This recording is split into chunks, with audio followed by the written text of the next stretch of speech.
From Washington, D.C., this is Middle East Focus.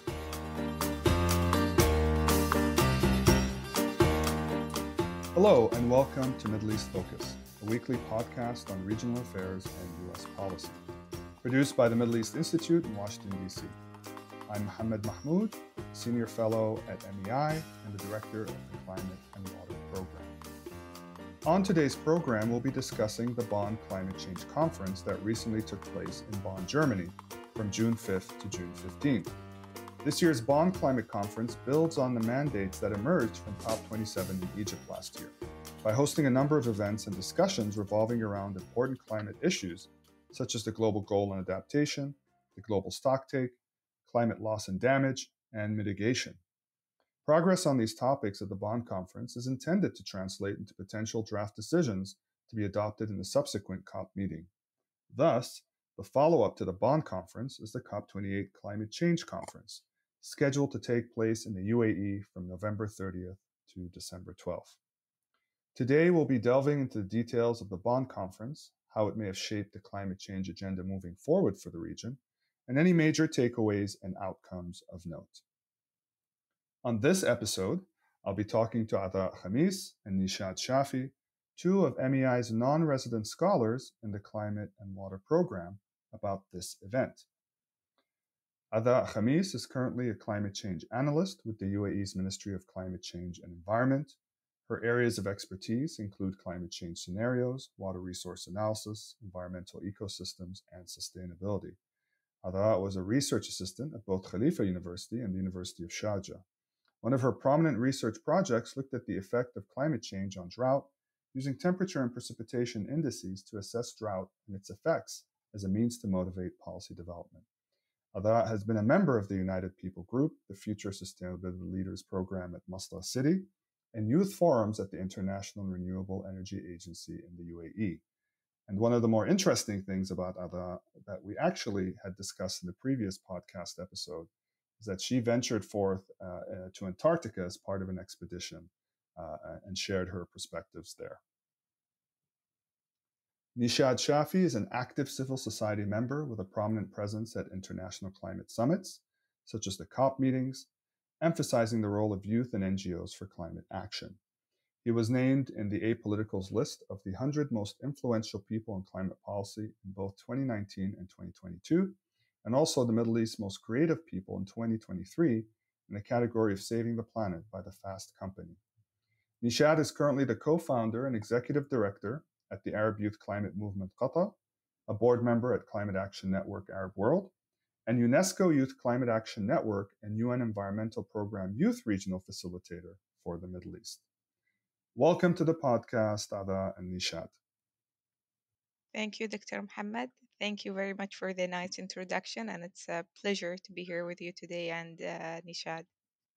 Thank you. Thank you, same here, Mohammed. Looking forward to the podcast.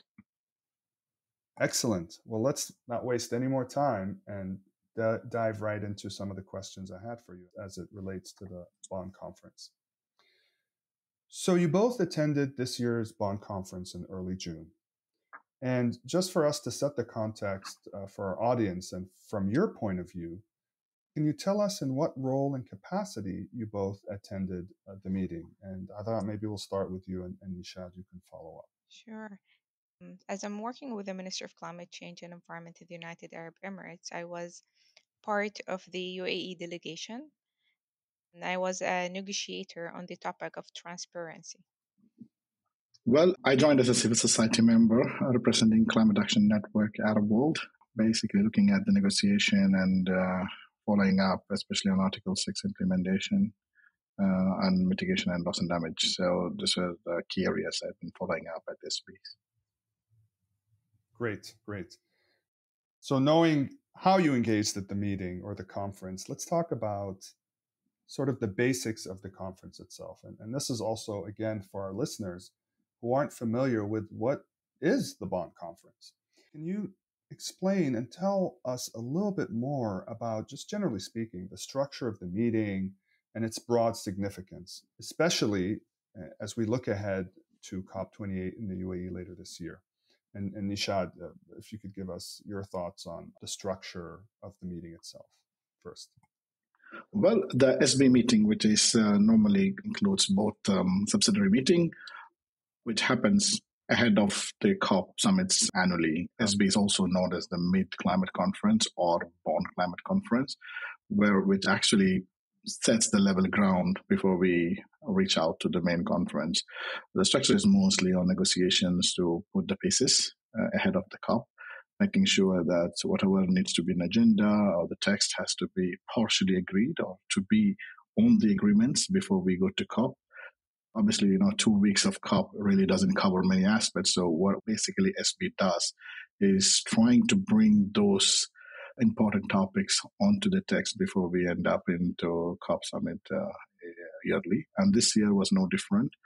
But obviously, we have seen a lot of tensions at the SBs in regarding to what should be on text, what should be discussed at COP28, what are the things we need to be working on, the work ground ahead of the important global stocktake at COP28.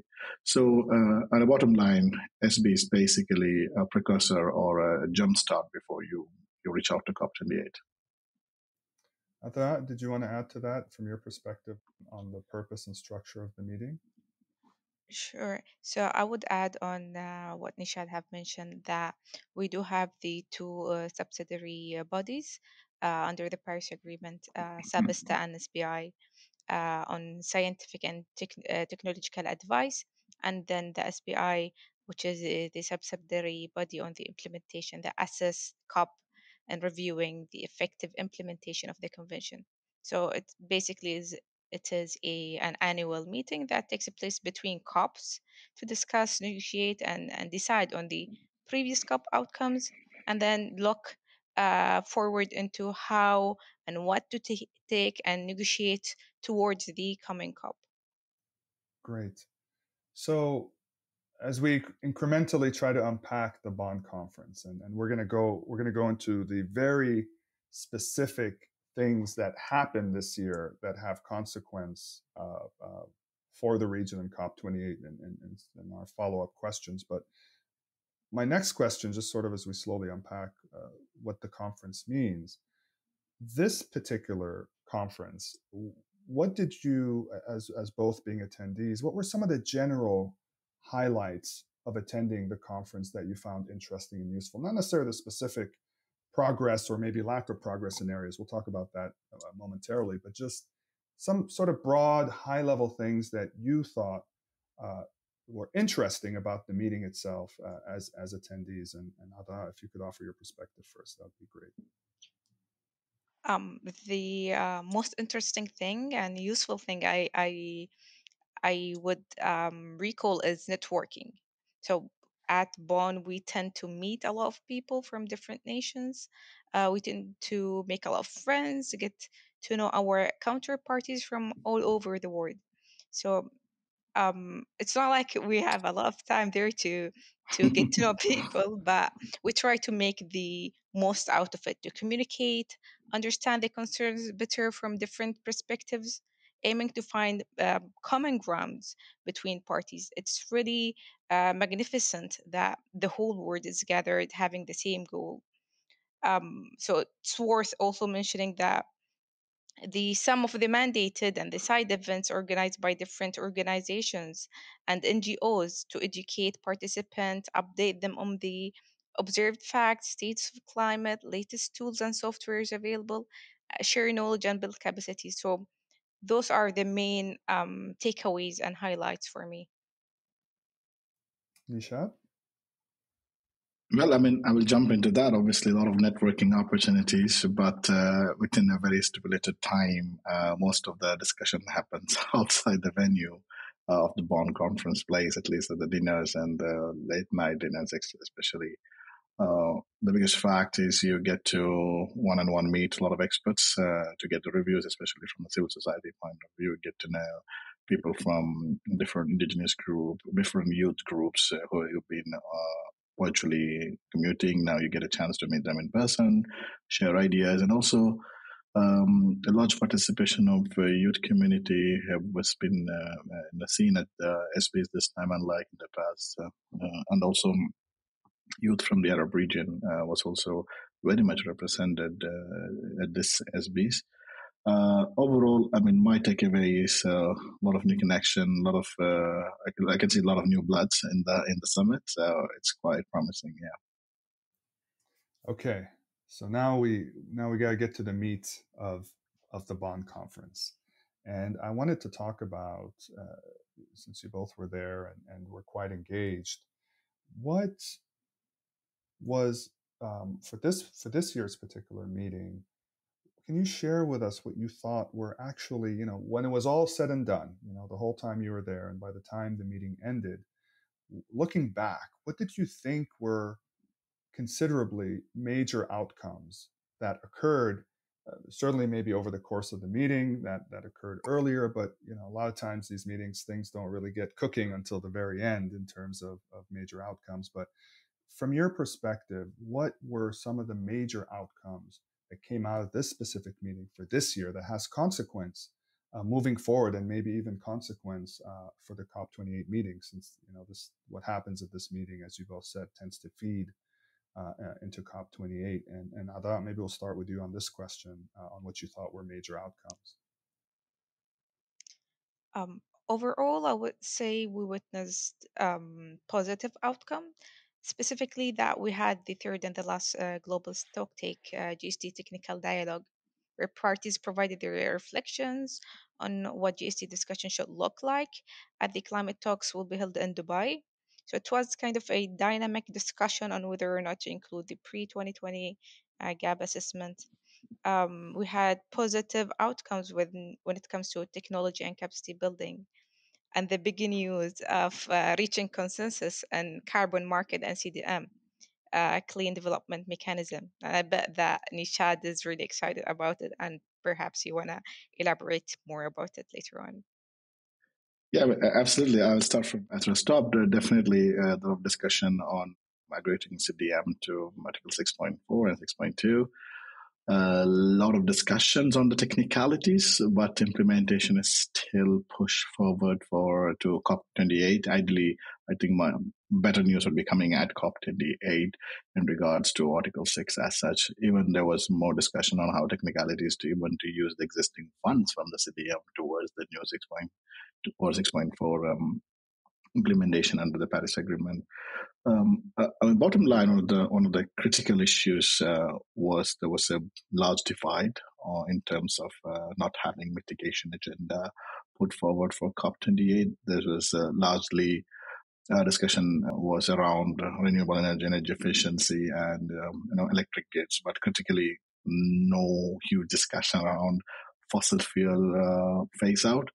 And at least looking at the just transition was quite not well discussed, and there was a lot of insecurities between rich and poor countries in terms of also on the climate finance. A big achievement at COP27 we celebrate today is the loss and damage on the agenda, but no good move forward in terms of financing and who going to finance. Discussion was stuck around the old 100 billion target, which also doomed many of the meetings. Many developed countries still has not met the 2020 goal for financing developing countries.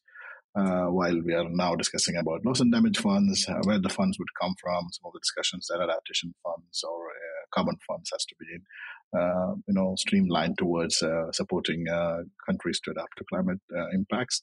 So ideally, two main things which loomed towards the end of the SBs were on the climate finance on the $100 billion and not having mitigation part of the agenda moving towards COP28.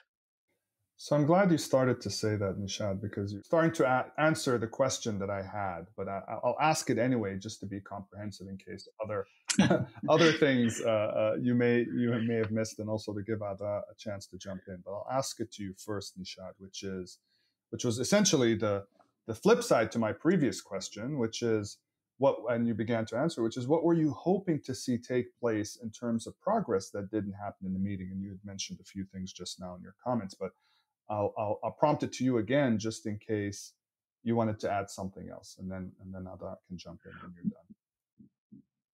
Well, I mean, given the criticality and the role of UAE in the past, I thought this would have been an excellent opportunity for UAE to bring a lot of countries in regards to climate finance.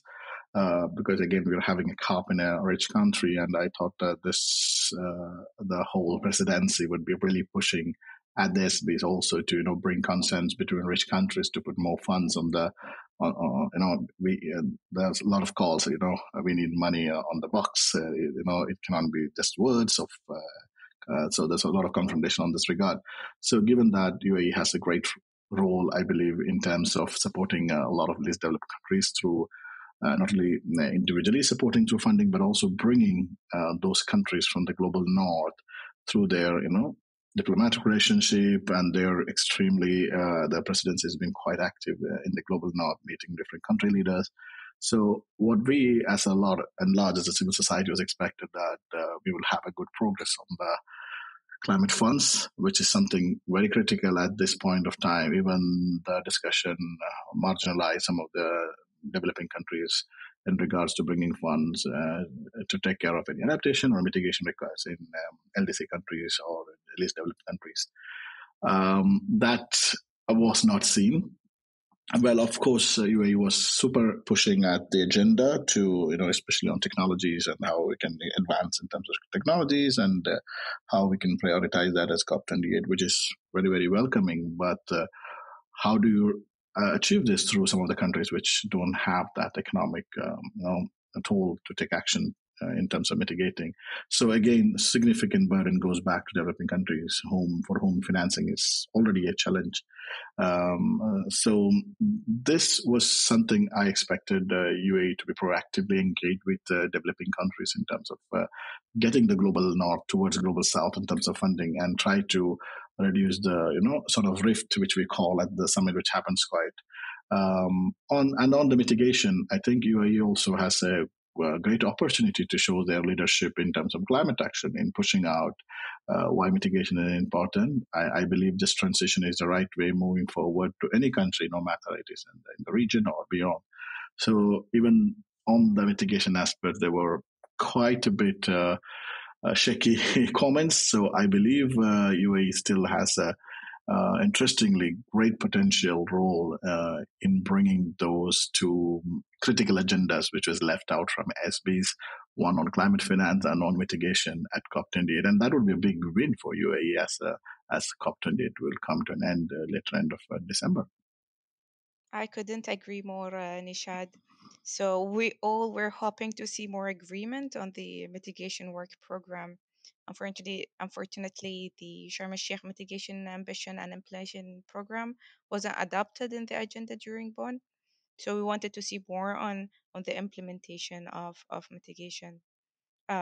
We also hoped for seeing stronger financial support or financial flow framework for the sake of proceeding in the different topics, especially concerns on adaptation and the enhanced transparency framework as well.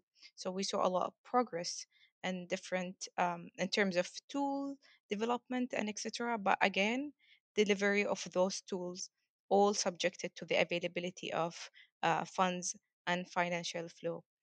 So we also believe that, I mean, uh, the agreement on the prospective agenda was also delayed pretty much to the last 2 days. Yeah, And there was also as a yeah, lot of chaos in that too. so this caused a lot of challenges in reaching to agreement and a lot of topics, pushing a lot of items to COP28 in Dubai rather than closing it in Bonn.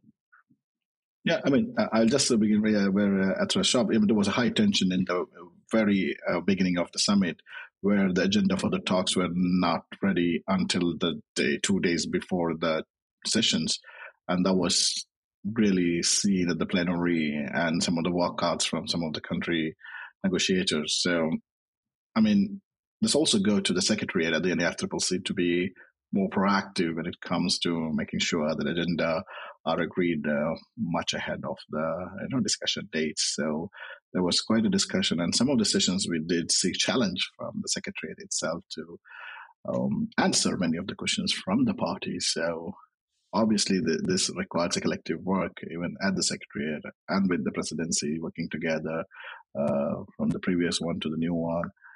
I guess the way forward, I think leadership of UAE would be critical in coming up with very successful COP28 agenda. That's an interesting perspective from both of you, because I think it helps to make the point that, for the general layman or general audience, or someone who's on the periphery of these climate discussions, negotiations, these conferences, these high-level conferences, is the assumption is that the host is in charge of everything, right? And that's not necessarily the case. I mean, we must not forget the role that the UNFCCC has. And yes, a lot of responsibility is heaped on the host of the COP meetings, but there are a lot of things that are outside of the host control, right? And you brought up the discussion point of, rallying, for example, on the financing side, rallying support from the global north. Well, yeah, it's helpful to have the host be engaged in that, but ultimately, those countries from the global north have to put, their mouth where their money is, or maybe the other way around, their money where their mouth is, to meet the commitments that were made in the past. So I'm glad you raised that point. I think that helps to create a distinction that, yes, the host has a lot of responsibility, but the same token, it doesn't completely just fall on them to move aspects of the agenda for these meetings forward. Okay, appreciate that. So let's move to maybe a bigger question. I think is near and dear to both of you, and that really is related to the role of youth in this whole climate conversation. So moving forward, and this is a broader question, but it's kind of grounded in the things we've talked about at the Bonn Conference and on all the other engagements that you both are part of. How do you envision the role of youth in climate discussions and negotiations in the region moving forward? And Neeshad, maybe we'll start with you on this one again. Well, absolutely. I mean, somebody who's following the youth social movements in the region, I should be happy to see a lot of youth engagements of youth from the region, from official capacity to non-profit capacity. The number has been quite staggering. I hope they deliver things. But I'm pleased to see young people like Athra, who is now part of the ministry and part of the negotiation team. It's quite welcoming. I mean, this is not very thing I would have been seen in the past. When looking at the negotiation teams are quite overwhelmed by we call dinosaurs, somebody who has been in that spot for 10 years, 20 years, against with an overwhelming number of young people joining the delegations in many countries in the Arab region. And also to super heavily emphasize the number of young women or young girls are also part of that, which is quite promising to me. For me, something always I believe in youth movement is that you grow out of that towards some technical positions where you can use your years of experience in nonprofit or advocacy or policy following up at a very nonprofit or from a civil society point of view, bringing those perspectives on the table from an official perspective or point of view is what the transition I love to see in youth in the region. And I can see certain glimpses in countries like UAE, Tunisia, Morocco, some of the few countries where I see that sort of glimpse happening where young people are really part of the negotiation, really part of the country delegation, which is quite moving. It's a good example for many of the countries in the region to follow up. Yes, youth's role as an independent is also critical to bring those voices from the community as an independent youth-led organizations. But at also the time, the youth has to grow beyond few advocacy to, one of the asks for young people is to make our decision makers change. Now you are getting into those decision making tables. Now it's your call what you want to do. So I think it's a progressive thing, how you move from sort of advocacy towards technical roles, which is something I always love and always I ask young people to be part of. So this has been quite evident now since at SB have been seeing a lot. But of course, the masses or number are more at the other side of the advocacy part, which is also important to bring those youth voices from the community, the respective countries or regions. But yes, it's a welcoming move. And unlike other part of the world, I think this region also he's doing something quite different in that perspective. If you look at other countries, the number of youth in their delegation at official capacity is far low. So I think this is a positive note for someone who really follows up youth negotiators or youth-led activists to negotiators, if you want to say, is predominantly getting more in this part of the world comparing to others, which was quite evident in the global north, especially from Latin America. You used to see this sort of transition of young people from more from activist background or journalistic background to somebody who follow negotiation at the very official capacity, which I see very fast moving in the region. So I think this is a very welcoming move. And I hope more and more young people, don't tend to attend SBs and COPs, just as an activist to attend and, go back home, rather learn stuff and sometime, really move forward. It don't have to be on an official capacity for a country, but for to a credible NGOs or think tanks, where you can really put forward your thoughts to more from a policy perspective. So moving forward, that's something I envision every Arab youth should be doing it from getting information on the ground through advocacy and learn one by one, and you move towards something very very progressive or very positive positions where you can really make your voice heard. So I am happy that I can see that now happening, and I push forward for more of that happen at COP28 with UAE having a lot of youth in their presidency team. It should be a welcoming move for upcoming countries who will be hosting COPs. Ada, your thoughts on the role of youth in climate discussion negotiations for the future? Um, by now, I believe that the whole world realized how critical youth inclusion is in the process. So at Bonn, we saw a huge representation of youth, not only on the global stocktake, but also within countries' delegation and negotiators. So I believe that we're moving in the right direction. We still have a room to do more and have even more and more representation and inclusion of youth, especially that we saw that some parties have good and fair youth inclusion more than other parties. Um, so we tend to um, we have a huge room to grow, provide youth with leadership roles in environmental and climate-based activities, empower them with skill and confidence they need to make active choices and decisions. So I believe that youth today have clear vision on how they want their future to look like, and we're able to bring new perspectives regarding different climate-related issue. We do have the capacity, the energy to lead, and this is what we are anticipating to see in the coming years, inshallah. Great. There's much to be hopeful for, and much to be excited about. I agree with both of you. There's the role is growing, and it's a functional role. It's no longer, I feel, ceremonial as it may have been at one point. Just it's not just a seat on the table, but a very active one. Okay, well, I will pose our final question.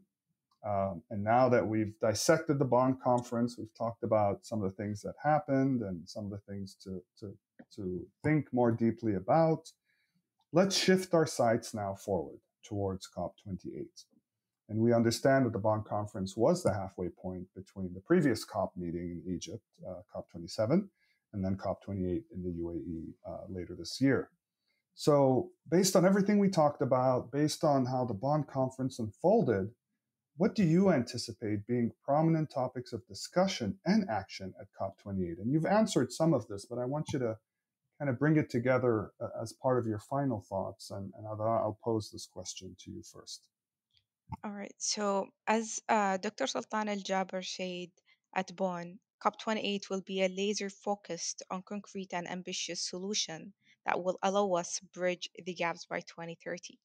And if I would translate it from my perspective, is to deliver a course correction through the first global stocktake under the Paris Agreement, including the technical gap and assessments, enhance mitigation ambition and implementation plans, as well as adaptation, and indeed unlock climate finance to accelerate green growth. So I believe that those are the main pillars that were highlighted at Bonn. and we are all looking forward not to only witness its progress at COP28, but take part of it. Neeshad, your final thoughts? Well, I mean, very well said. Yeah, very well said. I mean, of course, we are aware that at the moment, very much understood that nations are not on track to meet our targets. And whatever targets at the moment are not enough to limit 1.5 degrees. So there is so much for the countries to pledge at the ahead of the summit and ranch up the ambition as necessary to limit the warming. Like Athra mentioned, it is quite evident that UAE will be pushing for concrete actions, as they obviously each summit, each country want to make sure their COP is successful with bringing up the agenda, whatever to be what we say. The success of the COP depends on what comes out of the COP itself. So I think two things would be critical. One would be absolutely on the loss and damage, where we go from COP27 to COP28, and that will definitely include crucial aspects of finance. And that, nevertheless, mentioned this will be the epicenter, and obviously on targets on technological advancement is also very critical at this point of time. Again, question looms around finance. Who will finance for those technological transitions? So at the moment, what I find would be critical would be how the finance flows and the means of implementation. And the final draft would be something very critical. That will be the success mantra for COP28. Excellent. Thank you, Athra and Neeshad, for sharing your experiences and perspectives from this year's Bonn Conference, which, as you all noted, was a significant and important meeting on the road to COP28. And I really appreciated our discussion today. So thank you both for being part of our podcast. Thank you, Dr. Mohammed. Thank you, Neeshad, for taking part of the podcast as well. Thank you, Mohammed. It's interesting to share this great insight along with Athra and yourself. I mean, I hope it was good enough for our listeners to understand from a very human-centric attendance rather than too much technical. So we hope we were clear enough and answered the right questions which are necessary. So we look forward for another good episode with you, Mohammed. Absolutely. I really appreciate your insights. And so with that, we conclude this week's episode. Thank you to all our listeners for tuning in and to our production team for their work on this episode. For more information on topics like this, you can follow all of MEI's coverage of climate and water on our website at www.mei.edu. You can subscribe to Middle East Focus on Spotify, Apple Podcasts, and other podcast providers. And you can follow MEI on Twitter and YouTube and subscribe to our email newsletters for the latest analysis and information on upcoming events. I'm Mohammed Mahmoud. We will see you all next week. This has been a presentation of the Middle East Institute. To support MEI's programs and podcasts, please donate at www.mei.edu. Thank you for your support.